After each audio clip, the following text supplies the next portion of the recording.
오늘 저는 노르웨이 오슬로에 도착했는데요. 가는 날이 장날이라고 영하 22도인 거예요. 오랜만에 진짜 이런 강추위를 느껴보는데, 오슬로에 오면은 꼭 가보고 싶었던 곳들 중 하나가 머무는 곳이랑 별로 멀지 않아서 오늘 거기를 가보려고 해요.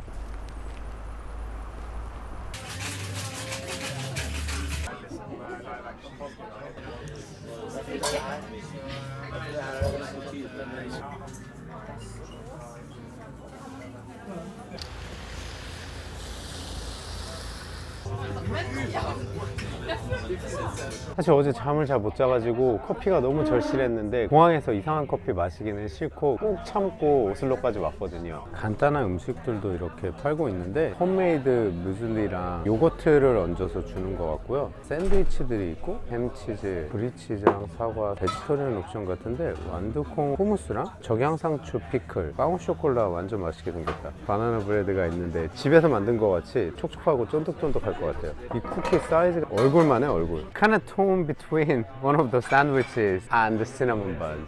Okay, how hungry are you? I am pretty hungry actually. Then I would probably go for a sandwich. Cinnamon bun is really nice, but Yeah. it's not super filling. What sandwich would you recommend? I would go for the brie with apples and jam. Can I please have that one? Coffee wise, filter coffee. Top section is filter coffee. Yeah. Everything I want. Okay, perfect. Can I please have that one as well? 에스프레소 이디오피아 원두를 사용하고 있네요. 원두를 이렇게 팔고 있어요. 햄치즈 샌드위치가 좀 땡기긴 했는데 너무 뻔하고 다 있잖아요. 브리치즈랑 사과의 식감 그리고 달콤함이 사실 이 조합이 없는 조합이 아닌데, 사워도 특유의 풍미가 또 강하지 않으면서 커피랑도 잘 어울리고. 확실히 북유럽에 오니까 이쪽 스페셜티 커피 씬에서는 라이로스트를 선호하거든요. 좀 프루티한 걸로 주문을 했는데, 같은 향수도 사람들마다 채취가 틀리니까 어떤 사람한테 뿌리냐에 따라 냄새가 다 다르잖아요. 그것처럼 음식을 먹고 나면은 그 음식 향이 입안에 남게 되고 커피가 다시 들어가니까 성분들이 또 다른 맛을 창조해내는 게 진짜 흥미로워요. 커피를 주문하고 바로 나오는 걸 보니까 필터 커피는 아마 바치 브루인 것 같아요. 한 번에 일정 양을 브루잉 해놓고 그때그때 서브하는 거. 사실 바치 브루도 나쁘지 않아요. 전문적인 데서는 일정 시간이 지나면 다 폐기를 하고 새로 브루잉하기 때문에 아침에 내려놓고 하루 종일 마시는 그런 커피랑은 좀 결이 달라요. 아까 시켜 먹은 필터 커피 너무 맛있게 잘 먹어서 두 번째 커피를 시켰어요. 이거는 코르타도.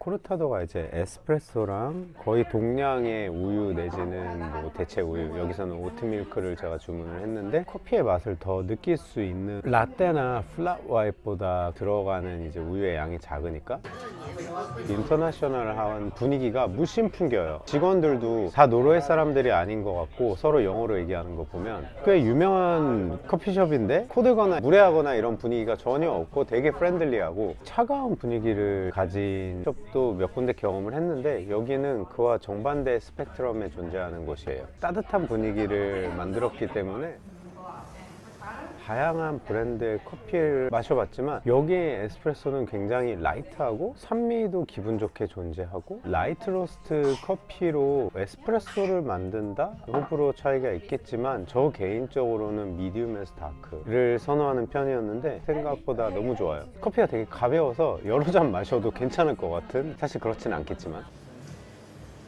그리고 아까 제 앞에 마차 라떼를 시키더라고요. 이런 스페셜티 커피집에서 마차 라떼를 한다, 시럽 막 달콤하고 인위적인 맛이 나는 음료라고 생각을 했는데, 진짜로 말차를 우려가지고 거기다가 우유를 섞고 계시더라고요. 그런 마차 라떼라면 충분히 먹을만 하죠. 굉장히 다양한 공간으로 기능하는 것 같아요. 혼자 와서 책 읽기도 좋고, 랩탑을 들고 와서 작업하기에도 좋고, 친구들이랑 술 한잔 하기에도 좋은, 그 모든 것들이 동시에 이루어지고 있는데 하나도 어색하지 않다는 게 굉장히 재밌는 점 같아요.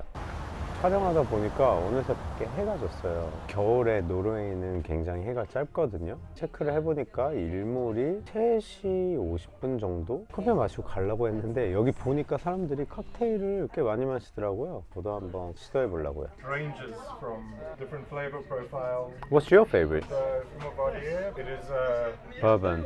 twist on a Boulevardier, but we've added some ameshu and we slow cook it with some fresh plums and cinnamon. Nice. May I please try that one?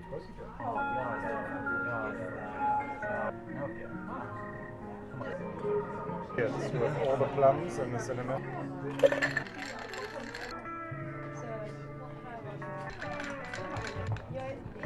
So this is your favorite. What's the most popular? Probably Fulin Gimlet, I would say, or the ginger daiquiri. The original gimlet, you use cordial. We use freshly squeezed juice and add the kaffir lime. Nice. Beautiful. 탁. 아, 꼭 마셔봐야겠다. 꽂히는 게 없으면 직원들한테 물어봐서 제일 좋아하는 거를 추천받는데 레몬 제스트에서 딱 풍겨지는 그 시트러스 향이 너무 좋아요. 마시면 단맛이 입안에서 팍 돌면서 끝에 쌉싸름한 맛이 올라와요. 계피를 추가한다고 하더라고요. 이런 혹독한 날씨에 몸과 마음을 딱 녹여줄 수 있는 절명 칵테일 추천받는 것 같아서 기분 너무 좋아요. 칵테일의 세계도 요리의 세계와 같이 정말 흥미로운 게 전혀 다른 재료들을 모아놨는데 이렇게 멋진 조합이 생긴다는 게 재밌죠? 저녁 시간이 가까우니까 조도를 낮춰가지고 바 같은 분위기가 됐어요. 아까 들어올 때는 카페였는데. 여행하다 보면 되게 다양한 공간들을 경험하게 되는데 이렇게 자연스러운 전천후 공간은 또 드문 것 같아요. 쇼핑, 커피, 음식, 술 모아놓은 복합 문화 공간도 많이 돼 있고 이도저도 아니다라는 인상을 받았을 때가 많거든요. 다 때려놓고서 여러 마리 토끼를 다 잡으려고 하는 것들도 있는데 솔직히 말하면 여기를 처음에 접했을 때 커피랑 칵테일을 한다고? 그런 컨셉 그렇게 유니크하진 않은데 과연 그 둘을 얼마나 잘 소화할까? 라고 생각도 했었어요. 각각 마셔보기 전까지. 커피를 만든 사람들이 칵테일도 만드는데 둘 다 너무 잘 만들고 편안한 공간을 조성해서 사람들한테 이렇게 쭉 눌러붙게 해가지고 무엇보다 이 공간 자체에 떠도는 바이브가 너무 유기적으로 잘 어울려서 여행 중에 잠깐 생각 정리할 곳이 필요하다, 맛있는 커피가 먹고 싶다, 혼자 밤을 보내기는 아까우니 칵테일 한잔 하고 싶다 하면은 여기 진짜 괜찮은 것 같아요. 도쿄에 있는 지점과는 또 다른 매력이 있어서 오슬로에 오시면 한번 가보시는 거 추천드려요. 궁금한 점 있으시면 댓글 남겨주세요. 그럼 오늘도 시티다이버 저랑 함께 해주셔서 감사하고요. 조만간 다른 곳에서 찾아뵐게요. 그때까지 바이.